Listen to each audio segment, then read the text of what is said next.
Hey there guys, Fireman Official here, and welcome to this Age of Empires 4 build order for the Rus civilization. This is going to be a Knights and Archer rush as an army composition. Now, I will talk about the principles of the build order and also strategies for follow-up and also adaptations at the end of the build order, so do stick around, it's really important actually to maximize the benefit from this video.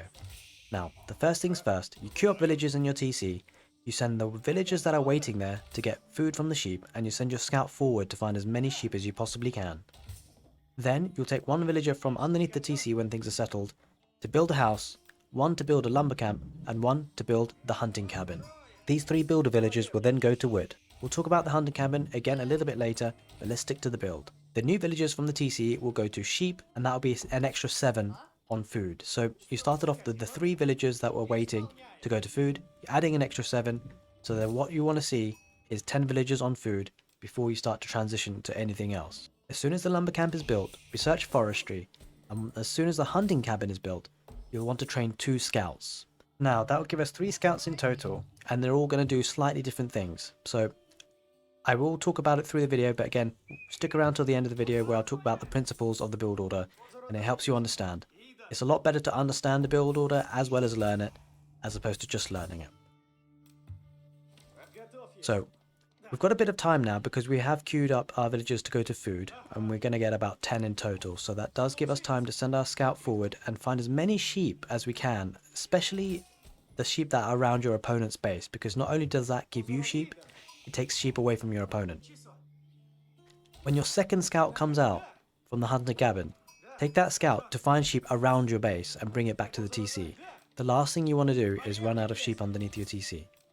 The third scout that you have, the second one that you produce from the hunting cabin, that one will go a bit further forward to the corners of the map and try to find extra deer.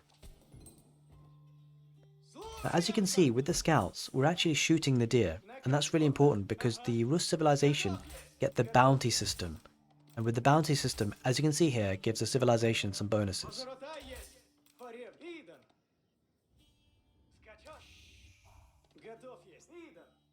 Now, once you've got 10 villagers on food, you'll want to make sure you send the next 2 villagers towards the berries and build another hunting cabin.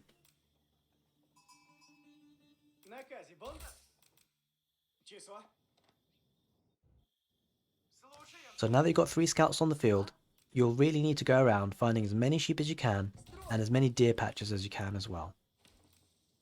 Keep an eye out for wolves because you want to kill them as well because they do give you gold as part of the bounty system.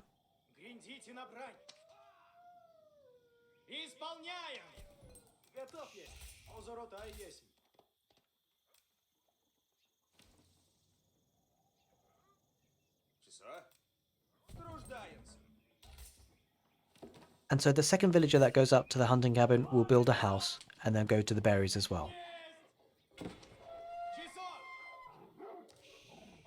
Once you've got those 2 villagers out, you'll want to send the next 5 villagers to wood. You start off with 3 there, so adding 5 will make 8 in total.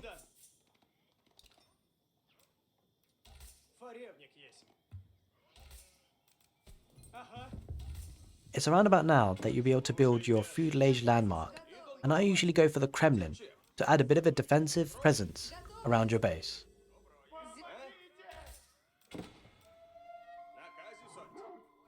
You take 6 villagers from underneath the TC to start building the Kremlin.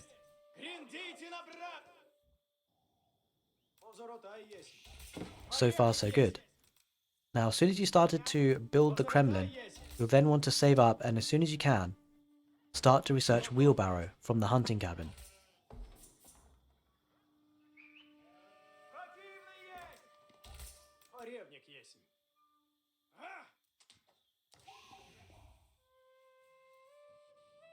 Okay, so now we've got a bit of time. Make sure you've shot all the deer patches that you found. Bring your scouts back home to bring your sheep to the TC so you don't run out.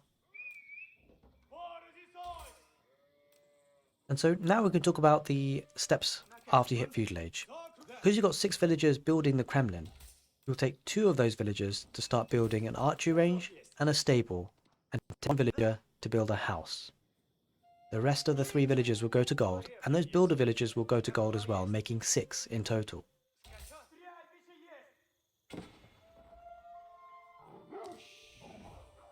As soon as those buildings have been built, of course you want to start queuing up the early knight and archers and go forward to start harassing your opponent.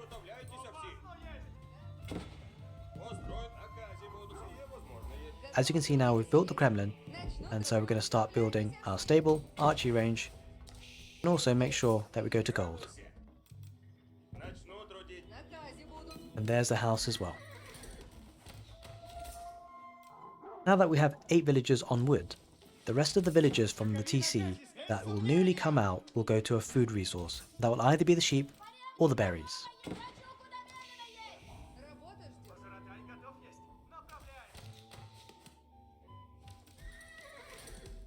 Okay guys, now you can see we've got constant production of archers.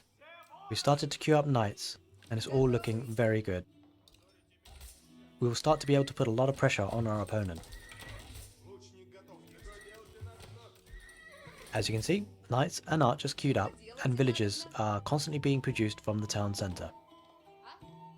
Alright guys, so now that's finished the build order itself, we need to start talking about principles of the build order. So the end point of this build order was to get constant production of knights and archers as soon as you hit feudal age. The principles of using the scouts, you've got 3 in total that you make. The first one though needs to go forward as soon as possible because you'll want to maximise the opportunity of gathering sheep from your opponent's area. Your second scout will be tasked with getting sheep around your base so that you can bring the sheep back to your town centre, making sure your villagers are not idle waiting for sheep. And your third scout will start to scout the rest of the map as well to help find resources you can shoot for bounty. Once you've actually scouted the whole of the map, and if you've done that before you're even reaching the feudal age, make sure you keep your 3 scouts forward guarding your opponent's deer which you would already have shot, just to make sure that they're not able to gather food from it. And the last thing I wanted to discuss in this principles section, the last instruction of villagers, 5 to wood. Have a think about that. We're going for knights and archers, but one of the adaptations will be that instead of making archers, you'll make spearmen. And because of this number of 5 villagers to wood should actually change if you're going for a barracks. And this is because spearmen actually cost more food than archers do, but they cost less wood. Because of this, I'd recommend having 4 villagers go to wood in that instruction. In terms of strategy and adaptation, the strategy itself is going for early knights and archers. And the purpose of the archers is to snipe spearmen, which is the natural counter to knights. And you can expect your opponent to go for spears as a hard counter to your knight. But it's important to note here, slight adaptation if you might need it. If you're up against a French civilization, they will probably go for knights as well. In which case, you might be better off going for a barracks instead of the archery range and go for spears, with an army combination of knights and spears. Regardless of whether you go for a barracks or an archery range, the next steps is to think about constantly massing up army, and in the background, you'll want to research professional scouts. This will enable your scouts to gather the deer that you've shot and bring it back to your home base, TC, or hunting cabin. And this will give a very good supply of food for your villagers. Micro-wise and attacking-wise, you'll think about getting a blacksmith as soon as you can afford it and research siege engineering. Other upgrades you can think about getting is the iron undermesh, as well as the attack upgrades for the relevant units that you choose. The purpose of siege engineering is to get rams, and that's where the fun really begins. You want to construct rams with either your archers or your spearmen, whichever you went for, and start to take out their production buildings and any buildings that you can that is outside the TC range. Once you have about 4 or 5 rams and you're applying a lot of pressure, I'd say go straight for the jugular vein, go for the TC.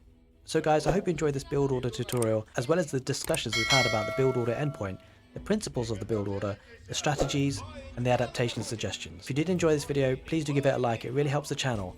And if you'd like to see more content like this, do hit the subscribe button and the notification bell.